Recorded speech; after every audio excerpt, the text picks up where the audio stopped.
Tā nolēmu uzfilmēt tādu apskatiņu par šo presīti. Ļoti laba prese, bet ir jau, protams, kā jau katrai tehnikai kaut kāds nianses, kas ir tā kā jāskatās, kur tā kā jāpievērš uzmanību. Teikt, uzfilmēšu savu to pieredzi, kas būtu kas svarīgi. Kamēr. Un tā, šī tā puskuri ķēdes, viņas arī īstenībā maz ir. Viena tā trupjāka ķēde, tā iet uz to Koboršiku. To vispār nekādas problēmas nekad nav bijušas. Tad ir šitā garā ķēde, kas iet augšā piedzen. Tā ir nedaudz jāskatās. Jāskatās ir, lai tas spriegojums nav pa maz. Spriegojums uz šito atsperu. Tur ir konkrēts attālums, pēc grāmatas jābūt kaut kur mēs te pierakstīja kādreiz, bet te jau arī ir 38 centimetri. To ik pa laikam ir jāpiespriego. Šitas te, kad ir notrinēs te cilindram šeit sāniņā krāsa, tas norāda, ka ir bijusi vaļīga kaut kādu brīdi tā ķēde. Tā ir būtībā galvenā ķēde, kas jāskatās. Sliktas ķēdes tur nevar likt, tur jābūt ir cilvēki. Tā. Ko vēl?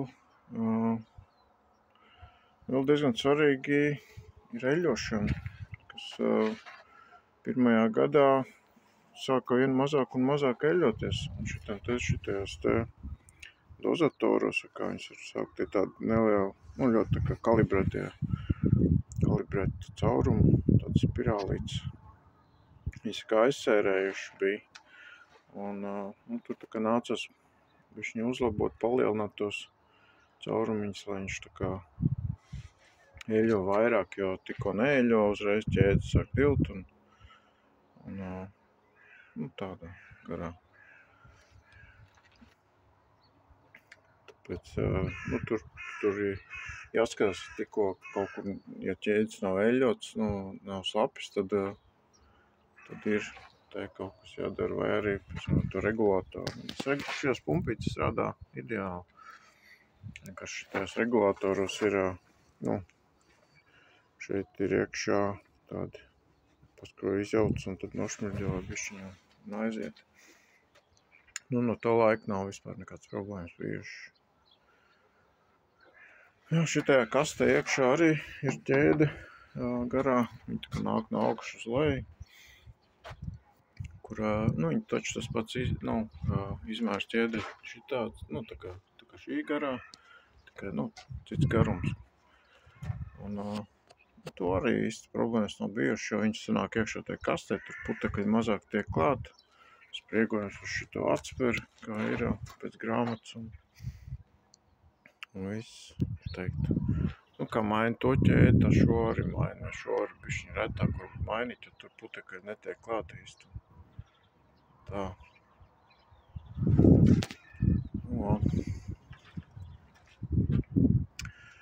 Ko vēl es varu pateikt?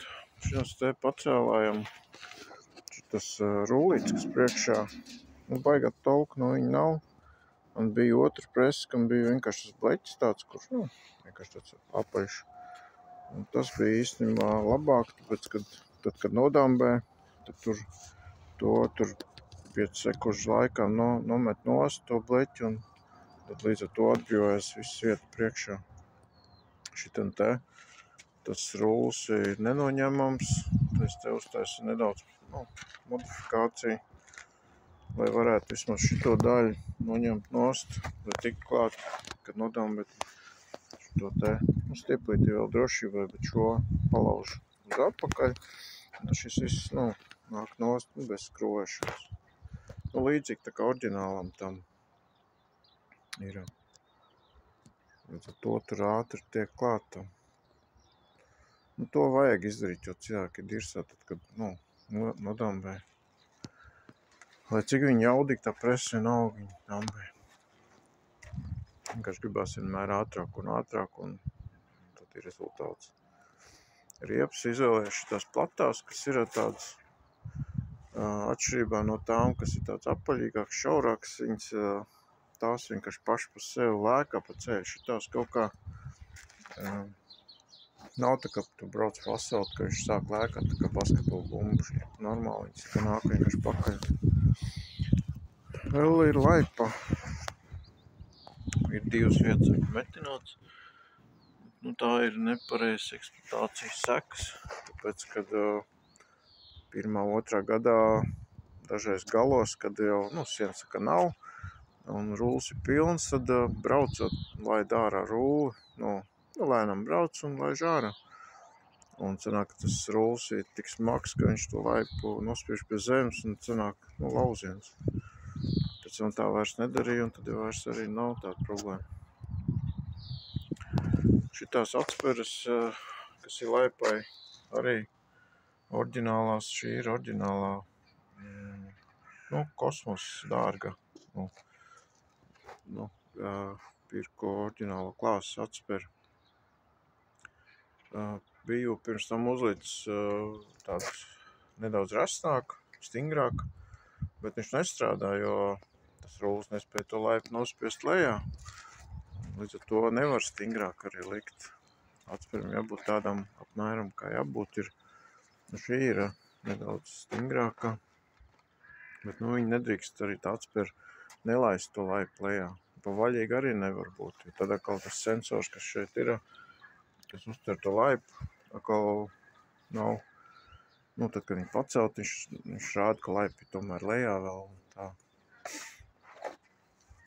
Šitam te vāciši nokrīt, bet ļoti labi kalpo. Šis te no miroņa galvām tas, aizsargs. Nipeli ielikām, lai var iesmērēt, tad viņš tur tā gumija bišķi uz pampst un automātiski eļojās, var teikt. Jā, šeit iekšā ir, drošības, tapa, var teikt, parasti skrūva. Šeit ir tāds būtībā vajag līdzi, tad 4 caurumiņi var ielikt. Viņas vispār nost netrūkst, bet kaut kad trāpās kaut kādi vāli, kur ir klumpi, tādi čupas, tad viņš nosit viņu, katrā ziņā līdzi vajag tur. Bet arī ļoti ātri nomaināms un strādā tālāk. Tā. Vēl ir tāda lieta, ka šitām presēm, katru gadu, kad sāk presēt, tad viņš tā kā negrib ņemt tīklu pirmos 10 roļus. Ļoti labi, ka tas tīkls ir priekšā. Nevis tā kā citām presēm ir aizmugurē, bet šitām priekšā, ka tu var redzēt, viņš paņem to tīklu, viņš sāk griezties, tas tīklu rulls, un tad tu saproti, ka viņš reāli paņēmis un uztīns. Jo pirmos 10 roļus viņš kaut kā vai tur nedaudz šitas bleķis ir aprūsējis, kur tam tīklam jākrīt lejā ir, vai tur tie netīrumi iekšā. Viņš tā kā, neņem, katru gadu tā ir. Būtu jau šito atspēri paņem nost un pirmos tīkls tā kā, teikt, laiž bez to atspēri. Pat arī citreiz paceļ augšu šito te, lai vieglāk viņam vienkārši paņemt ir. Pēc tam aiziet un tad jau, ir perfekti. Tā kā tā. Kas ir vājā vieta, kaut kāda rūpnīcas, man liekas, tas mans domas ir neizdarība, tā teikt, vai konstruktīva kaut kāda problēma, kad šitiem te iet iekšā spriegotāji rullis. Šitam te nevienam citam rullim nav mainīt gultiņu, tikai šitajam. Un man liekas, ka 2 vai 3 reizes jau nomainīja šitam, kas ir tieši lejā tur iekšā tas rullis. Aizdoma ir, ka tā trubā kondensāts sakrājās un tad jo gultiņa, kad maina, viņi ir rūsēni, reāli tā kā, no ūdens tāda rūsa. Tā kā, jā. 2 gadu maksimums, man liekas, viņi iet, un tad vienkārši tie gultiņi pizdzets jāmaina. Pārējo vispār nav bijis problēma. Presē 20,000 šuļi, ir viss kārtībā. nu, visiem citiem gultiem, bet tam ir 3 reizes jau mainīts. Tā kā kaut kas tur nav. Tā. Bet preses ir ļoti jaudīga, ļoti ātri var presēt ar viņu. Daudz ņem iekšā to sienu un salmus. Zaļo arī var presēt. Ka presē zaļo, tad ir jāsamazina spiediens. Jo, ja nesamazina, tad viņš tik stipri sapresē, ka rullim tie gali ir pilnīgi tumši.